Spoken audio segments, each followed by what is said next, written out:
সংসারে না থেকে একা একা থাকা মানেই পরকীয়া করা। প্রেমের কোনো বয়স নেই, সে স্বামী সন্তান যতই থাকুক না কেন। রাধে রাধে বন্ধুরা, কেমন আছো সবাই? আশা করি সবাই ভালো আছো, সুস্থ আছো। সকালবেলা থেকে আজকে ব্লগটা শুরু করছি, প্রথম থেকে শেষ পর্যন্ত তোমরা দেখতে থাকো, আশা করি তোমাদের ভালো লাগবে। বৃন্দাবনের ঠান্ডাটা অনেকখানি কমে গেছে, আগের মতো আর অতটা ঠান্ডা নেই, তবে কুয়াশাটা খুব হচ্ছে এখানে।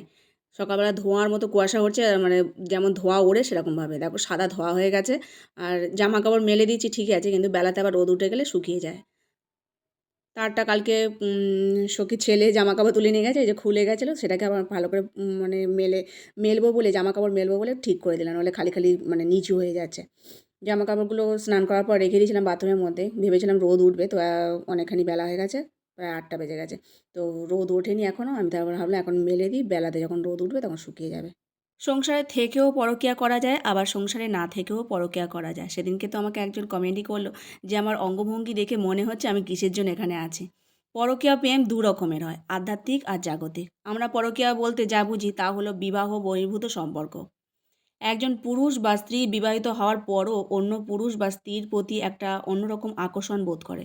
আর এখান থেকে শুরু হয় তাদের পথ চলা, লোকচক্ষুর আড়ালে দেখা করা, ফোনে চুপি চুপি কথা বলা, ইত্যাদি ইত্যাদি। যেমন ধরো পরকীয়া মানে আসক্ত একজন স্ত্রী, কথাই ধরা যাক, যে পরম যত্নে তার স্বামীর সেবা করে, আর স্বামী তাতে যাতে না ধরতে পারে সে ব্যাপারে সে সতর্ক থাকে। এভাবে সে সংসারের সমস্ত কাজকর্ম করবে আর সবসময় নিজের প্রেমিকের কথা চিন্তা করবে।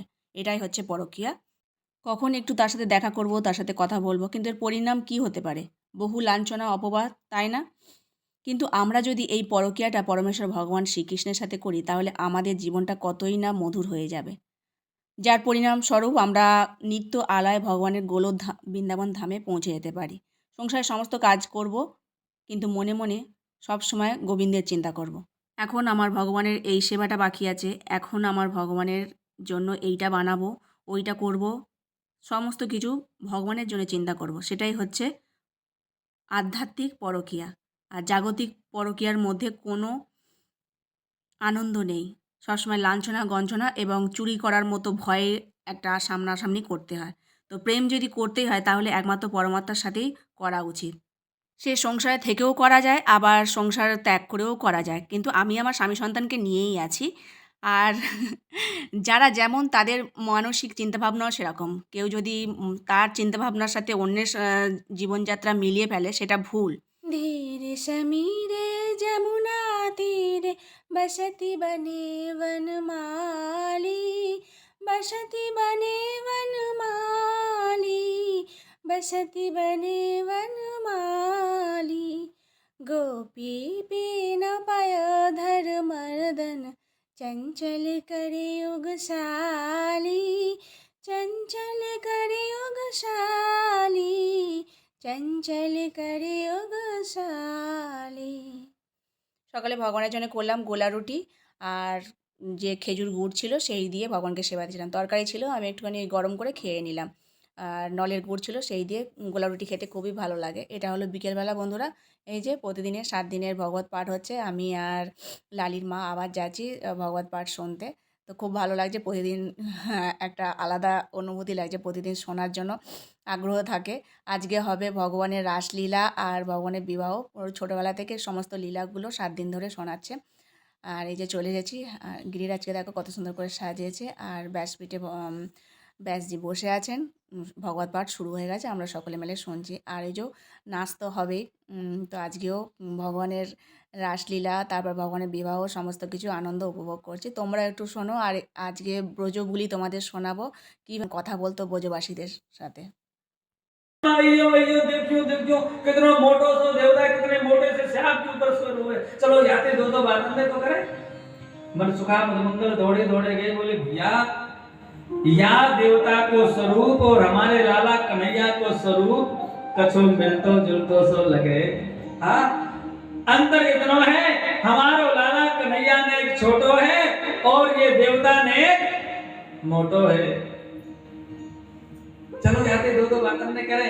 जैसे पास में जाने लगे तभी महाराज जय विजय ने रोक दिया। ए ब्रजवासियों, ये ब्रज नहीं है जो कान पकड़ करके कन्हैया के घोड़ा बना करके चढ़ जाओ पीठ में। ये वैकुंठ है, यहाँ पर मर्यादा है, अंदर नहीं जा सकते। यही दूर से हाथ जोड़ करके भगवान की स्तुति करो। मन सुखा बोलो है भगवान, इतनो अभिमानी देवता या के पास में ना जा सके, या के दो दो बातन में ना कर सके, ऐसे अभिमानी देवता के पास में तो हमारी बलाए जाए, हमें ना जानो ऐसे देवता के पास में, ऐसे वैकुंठ में ऐसे धाम में ना जानो। हमारा तो ब्रह्मंडल ही बढ़िया है, जहाँ के देवता श्री कृष्ण के कान पकड़ करके हम पीठ में चढ़ जाएं। जैसे ये भाव आया है, महाराज नेत्र खोले तो नेत्र खोलते ही देखा कि महाराज सबरे ब्रजवासी जमुना किनारे खड़े हैं। झपट करके श्री कृष्ण के चरण पकड़ लिए और चरण पकड़ करके कहने लगे, कन्हैया हमारे जन्म जन्मांतर के थोड़े भी सुख कर्म हो तो हमें वैकुंठ मत भेजना, जन्म जन्मांतर तक इसी ब्रजमंडल का वास देना, हमें कोई वैकुंठ नहीं जाना है। ए हो पे देना तो पे अचेरा पसार मांगो, जन्म जन्म दीजो याही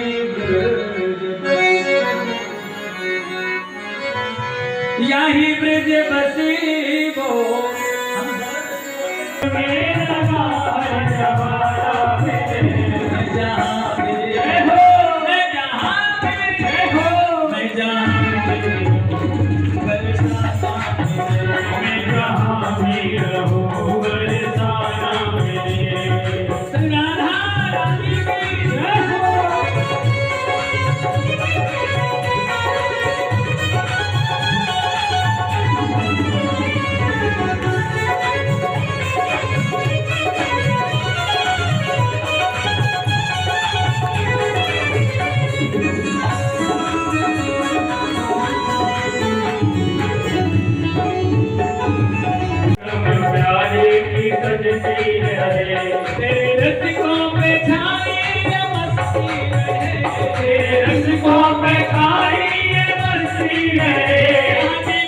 এখানে সমস্ত ব্রজবাসীরাই ভগবত পাঠ শুনতে আসেন, তো আমি একমাত্র যে বাঙালি শুনতে এসেছি। যেখানেই ভগবানের নাম হবে সেখানেই শুনে নেওয়া উচিত আমাদের। আর ভগবত পাঠ শোনা হচ্ছে ভাগ্যের ব্যাপার, ভগবান না চাইলে ভগবত পাঠ শোনা যায় না। তো খুব ভালো লাগছে, আর ব্রজবুলি শুনতেও আমার খুব ভালো লাগছে। আশা করি তোমাদেরও নিশ্চয়ই ভালো লাগবে। আমাকে কমেন্ট করে অবশ্যই বলো ব্রজবুলি কেমন লাগে।